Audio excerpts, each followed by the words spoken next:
hilingan, walang pinoprotektahan, walang kasinungalingan. Serbisyong totoo lang.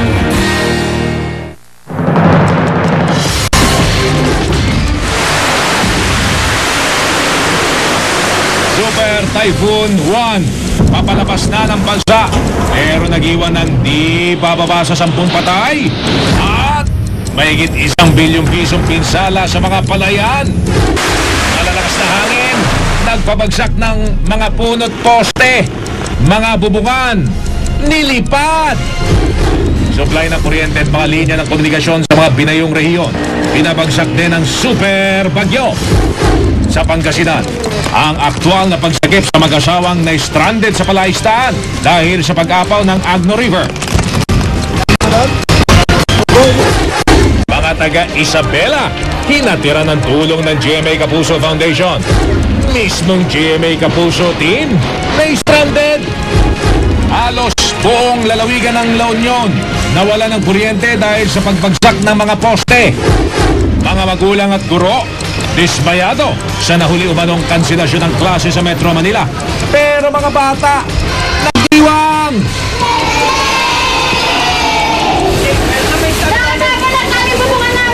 Sa kasagsagan ng ulan kagabi, bahay sa Quezon City nasunog! Ilang bahay naman sa Paseco sa Maynila, winasak ng buhawi. Babaeng hawak ng DSWD, kumpirmadong ina ni Baby George, ang sanggol na iniwan sa basurahan sa aeroplano. Ryan Agoncillo, nagkwento tungkol sa pagiging daddy kay Baby Lucho. At ate ni Pangulong Aquino na si Balsi Cruz, nagsalita tungkol sa love life ng kapatid.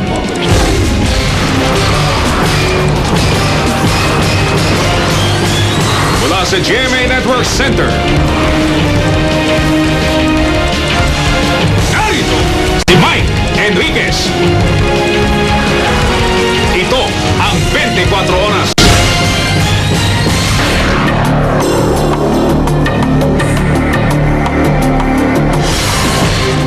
Hindi biro ang lakas na hangin tulad ng nakikita nyo yan, pati ng ulan ng hagupitin ng Super Bagyong Juan ang iba't ibang lalawigan sa norte tulad ng Isabela, Ilocos Sur, kasama na rin. Ang resulta, pagkawasak ng mga ari-arian, pati matitibay na struktura katulad ng gasolinahan na nakita nyo kanina, walang naging panama sa bagsik ng Bagyong Juan. Yan ang itinuturing ng pinakamalakas na bagyo sa buong mundo ngayong taong ito. Problema ngayon ng marami nating mga kababayan ang kanilang mga kabuhayan na nalubog at sinira ng baha. May mga pananim naman na tuluyan ang tinadapa ng malakas na ulan at hangin. Apektado pati mga palaisdaan. May karagdagang problema pa. Bumagal ang galaw ni Juan at muli na namang lumalakas.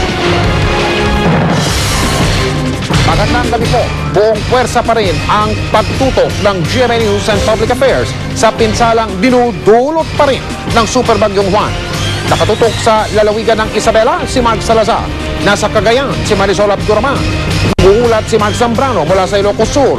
Si Jiggy Manicad, nasa Pangasinan. Mula sa Marikina, magbabalita si Julius Segovia. Si Steve Dailisa naman ang mag-uulat mula sa Pantalan sa lungsod ng Maynila. Uunahin po natin ang lalawigan ng Isabela. Yan po ang pinakabugbog sarado ng Super Bagyong Juan. 5 ang iniwang patay roon at ang buong lalawigan walang kuryente wala pa kahapon. Nakatutok po doon live si Mark Salazar. Mark, kamusta na ang Isabela? Mike, lantad sa paligid namin ang magulong bakas na iniwan ni Bagyong Juan, pero para sabihing masusukat na natin sa puntong ito, ang kabuang pinsala sa buong lalawigan ay mahirap pa rin dahil limitado pa rin ang supply ng kuryente, gayon din ang komunikasyon. Una raw sa karanasan ng mga taga-Isabela ang mga nangyari kahapon na sa pelikula lamang daw nila nakikita ang hagupit ng Bagyong Juan, hindi raw nila makakalimutan. Nag-iwan ng 5 patay ang bagyo, 3 mula sa coastal town ng Macunaco na pinaniniwala ang sinakluban ng tidal wave, 1 sa Santa Maria at 1 sa Delfin Albano, mga mababang lugar na barangay. Sinasasaga pa lamang na impormasyon ng Kapitolyo, mahigit 7,000 pamilya ang nawala ng tirahan. Ganito naman ang bakas ng isang super typhoon sa malawak na maisan sa barangay Kamunatan. Umabot sa 921 million pesos ang pinsala ng bagyo sa agrikultura ng Isabela. Ang pinaka-critical sa pagbangon, ang una pa ring problema, walang kuryente ang buong Isabela. Gusto natin pong humingi ng tulong din sa ating mga LGUs na tumulong na para maitayo natin, maibalik natin yung ating mga poste para mapabilis yung ating restoration ng electricity. Dahil kulang na kulang po ang personnel ng ating dalawang local electric cooperatives dito po sa ating lalawigan ng Isabela. Nasa 60% pa rin ng cell sites ang hindi pa nakukumpuni. Nakatahi pa naman sa kawalan ng kuryente ang iba pang problema. Halimbawa, ang inuming tubig. Pumipila ang maraming residente sa water refilling station na ito dahil siya lamang ang may generator. Pero ako, kaya ko magpainit ng tubig sa poso na pwede ko sana inimin. Pero yung mga apo ko, hindi na baka sasakit dyan nila pag doon. Uhaw din sa gasolina dito. Kung hindi kasi giniba ng hangin ni Juan, maraming gasolinahan ang wala namang generator para magserbisyo. Kinihiling din na Isabela sa national government na magpaabot ng air asset o yung mga chopper na pwede nilang gamitin sa mga liblib na lugar para magpaabot doon ng tulong dahil sila yung mga pinakanangangailangan. Ang panawagan naman sa mga telephone companies ng Isabela ay madaliin daw ang pagkukumpuni ng mga cell sites para makontak man lang yung mga nasa liblib na lugar kung hindi man sila kagyat na mapaabutan ng tulong. Mike, nakatakdang pumunta rito sa Isabela bukas si DILG Secretary Robredo at gayon din si DND Secretary Gazmin. Mike? Kausap kanina sa DCWB si Governor D. Mark. At sinabi niya na mayroon pang 3 yata o 4 na bayan na doon sa mga liblib na lugar na hindi pa nararating na tinatawag na isolated as of yung kaninang umaga. May balita na ba tayo doon sa mga lugar na yon, Mark? Yan sa Isabela? Mike, yung tinutukoy mo, yan yung Palanan, yung Makunakon, ito yung mga coastal municipality. Tama. Doon yun sa may eastern seaboard ng Isabela. At kanina ngayon, nagtangka silang lumipad papunta doon sapagkat hindi ito kasi, Mike, mapupuntahan by land.